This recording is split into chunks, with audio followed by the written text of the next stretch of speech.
Thank you. Thank you. So, my father used to always tell me something, which I want to share with you. Why do you want to fit inside a glass slipper? You know, like we were told, like Cinderella did. Why do you want to fit inside a glass slipper when you can shatter the glass ceiling? I want to tell you a little secret. I'm not very fond of this phrase, breaking the glass ceiling. Why does it annoy me? Because it takes the context of everything that I have done, all my achievements, all my hard work, and puts it into a box, as if my ambition was just to find a glass ceiling and break it. Not at all. To be really honest, I was never on a mission to break or shatter anything. All I wanted was to chase my dreams, my ambitions. I wanted to evolve. I wanted to become the best version of me that I could be. And of course, in Priyanka Chopra style, along the way, I wanted to smash and break every obstacle that came my way, which I did. But that does not mean that the glass ceiling doesn't exist. Of course, it exists. And countless women and men, mostly women, run into it in their professional and personal lives. I'm sure a lot of you can vouch for that right now. The Oxford Dictionary definition of the glass ceiling is an unacknowledged barrier to advancement in a profession, especially affecting women and members of minorities from rising beyond a certain level in a hierarchy. This metaphor was first coined by feminists in reference to barriers in the careers of high-achieving women. So, why did I choose it as my topic for today if I hated it so much? Because I hope through my experiences I can present to you the tools to live your dream and to not make that glass ceiling, defined by society, largely patriarchal, your goal. I want you to aim higher because you know you can.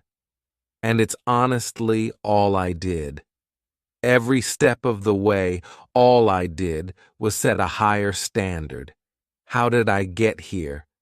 By being fierce, by being fearless, and by being flawed, completely and utterly flawed. I'm not perfect. None of us are. So tonight, I'm going to try and break it down for you a little bit, in a slightly different way. I present the 12 sure-shot, surefire ways of becoming Priyanka Chopra. Would you like that? Sorry, I was just kidding. As millennials, we don't like to be told what to do. So, this is a gentle nudge in the right direction. Presenting PC's 12 rules of becoming the best version of yourself. So, here are a few of my favorites from my list. There's only one you, okay, because there's no one like you. And I don't mean the superfluous, superficial parts. I'm talking about the core of you, who you are inside. Your values, your beliefs, your flaws. Once you understand who that person really is, you will have taken the first step in finding your unique self. And that is the best version of you. Who am I really? Most often, we don't allow ourselves the ability to dream beyond our imagination. We don't allow ourselves to think about the future because we are afraid of change. We are afraid to move away from what is familiar.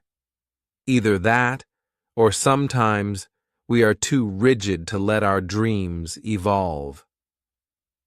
Loosen up, you know. Shake it off a little bit. Change is the only constant thing in life, and you are never too old or too experienced to learn something new. Believe that you already have everything you need as your Brahmastra, your will, to achieve your dreams. Be fearless. I know I wanted to become an aeronautical engineer. What am I today? I'm an actor. I'm a singer. I'm an author. I'm a producer. I'm an artist. How did I go from becoming an engineer to all of these things? I made choices, the choices that I wanted for myself. So that is my rule number 2. Let your dreams fly. Give them wings. Be who you want to be just by being fearless. Now, opportunities. That's another important part of being fearless. They're a very funny thing, these opportunities. They don't come very often. They come far and few in between. But when they do we recognize them? Our job is to recognize them and make the most of them. I look back on all the things I've done, and I marvel at the opportunities that came my way. Miss India, Miss World, when I was in Bareilly Army School, my first film offer, my first music single, the first film I actually produced. There was never a plan, ever. It was more like the universe sort of guiding me toward these opportunities. All I had to do was recognize them and make sure I worked so hard that I squeezed every drop out of these opportunities. This, ladies and gentlemen, is called drive. It's called ambition. So, no matter where you are in life, rule number 3 is, you have never arrived enough to explore new opportunities. And there's nothing wrong with being ambitious. Ladies, listen to me. For all of you guys who like everything in life, I don't think there's anything wrong with wanting to have the whole cake and eat it too. Nothing wrong. I want everything. I want everything. And there's nothing wrong with that.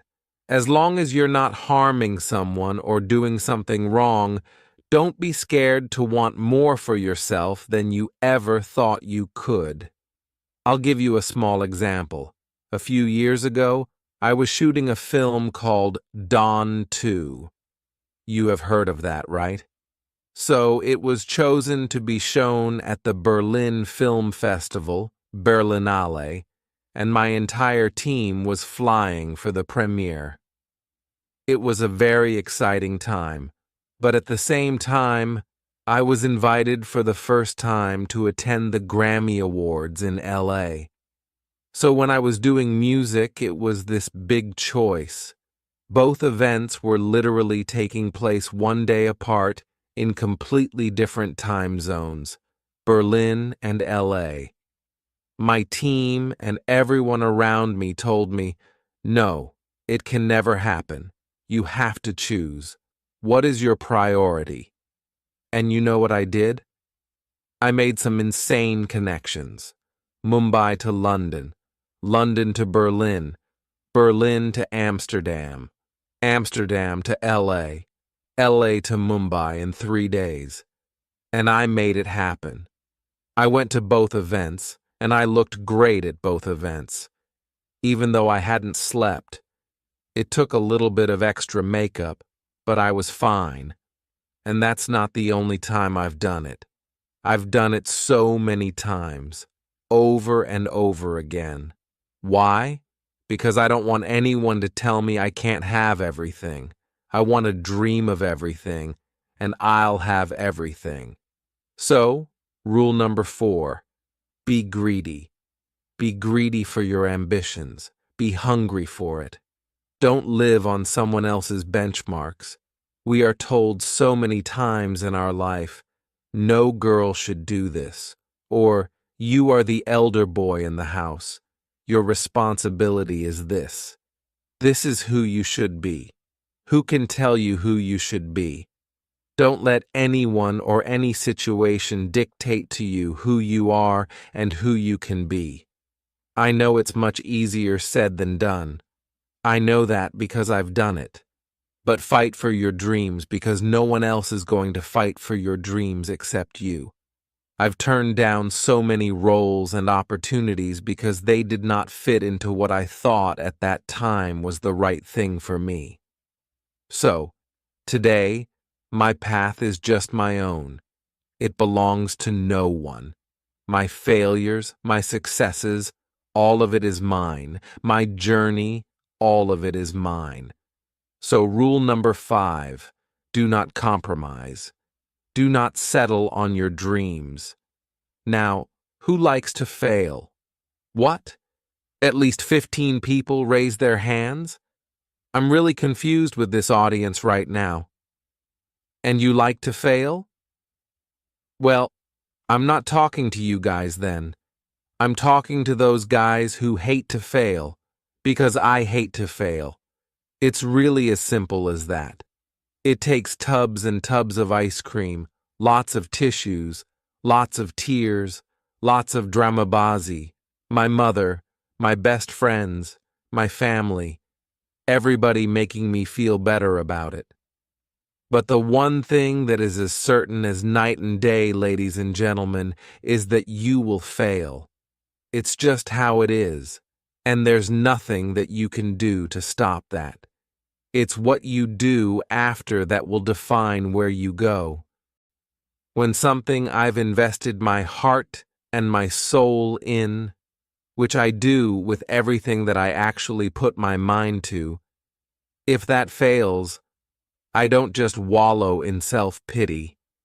I roll myself in it. I roll around in it. I wrap myself in it, head to toe. Self-pity, self-pity, self-pity. It's not a pretty sight, I can tell you that. My mother, who's sitting right here, has witnessed it many times. But then I get up, cry a little, dust myself off, and dive straight back into life. Because the only way to push failure aside is to move ahead, not ignore it, analyze it, and learn from it. Always remember, you will never truly enjoy success until you have tasted failure.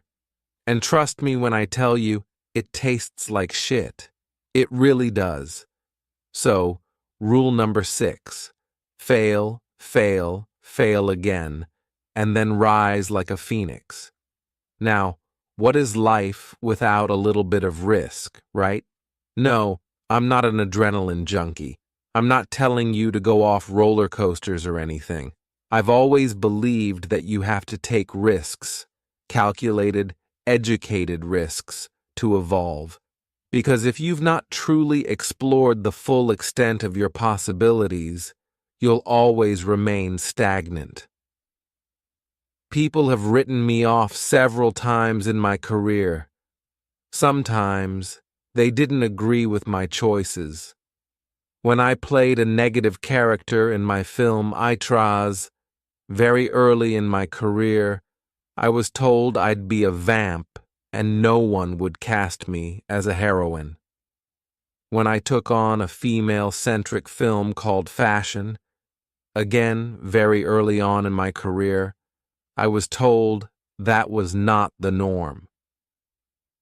When I signed a US TV show at the height of my film career in India, each time the risks were huge, the stakes were high, and the repercussions could have been, to say the least, career-ending. Thank God they weren't, and I'm still standing in front of you. I really appreciate God. I don't know what will happen going forward, but as of now, I can say that my risks and the gamble were worth it. You know why? Because I backed up those risks with my 100%. So rule number 7, be bold and take these risks. Now, friends, family, the people you work with, the people around us, they are our greatest influences in our journey to success. So, you have to choose very wisely. Rule number 8, surround yourself with the right people who do not stab you in the back. Now, who's into social media? Who's on social media? Raise your hands. Yeah, we like it. I like it. We can raise our hands. All right, it's almost everyone. Now keep your hands raised if you have ever been upset by a bad comment that you may have read on a photograph or on Facebook or when you have posted something. And sometimes, you're just like, why do people have to be mean? Yeah, so there's a lot of you, right? Guys, please let me just tell you this. No matter what you do, someone will always be unhappy. Always. Especially in this age of social media, it's so easy for us to be confused between the voices that actually matter and the opinions of faceless people writing behind the anonymity of what the web offers. They don't matter. So, rule number 9. You can never please everyone all the time. And the biggest favor that you will all do to yourselves will be to laugh at yourself, at situations. Find a moment to appreciate every single day this funny thing called life. And that's my most important rule. Number 10. Don't take yourself too seriously. We're not making rockets. All right, calm down, have fun, and just enjoy this beautiful journey that we've been put on. I do that. In the meanwhile, hi. I am here, not going anywhere. 2 rules are still left. It's really not that hard in my experience to be kind, to be compassionate, to be human. You will never know someone else's full story. So, don't be quick to judge. My mother, who's here tonight with the rest of my family, this entire front row is very Chopra and Akori right now. She taught me when I was very, very young that there is always someone who will be less fortunate than you. Always. So, give back wherever you can. There's a huge reason I started my foundation. I lend my voice to UNICEF, Girl Up, and causes that I'm associated with. Because we have one world, and it's ours, and we need to heal it. And that starts with us. So, that is my rule number 11. Give back. And finally, the most important one. Always remember where you came from. It's truly what defines you. So, I'm a proud Indian and an army's daughter. Daughter of 2 doctors with a middle-class upbringing and ginormous families, who I love on both sides. We've seen good times, we've seen bad times, we've seen hardships, pain, laughter, and sadness. But that is what has made me who I am. And I wear that with pride every day and everywhere that I go. So, last and definitely not the least, rule number 12. Don't ever forget your roots and where you came from. I hope you take some of what I have shared with you today and go into the new year with maybe a different perspective on life. Start 2018 with being fierce, fearless, and flawed. Yeah, that's it. I read this somewhere, and it kind of stuck with me. I hope it will stick with you. Life's journey is not to arrive at your gravesite safely in a well-preserved body, but rather to skid in sideways, completely worn out, and say, "Holy shit. That was a ride." That is how I want to go. So, to sum up this incredible journey that I have been on,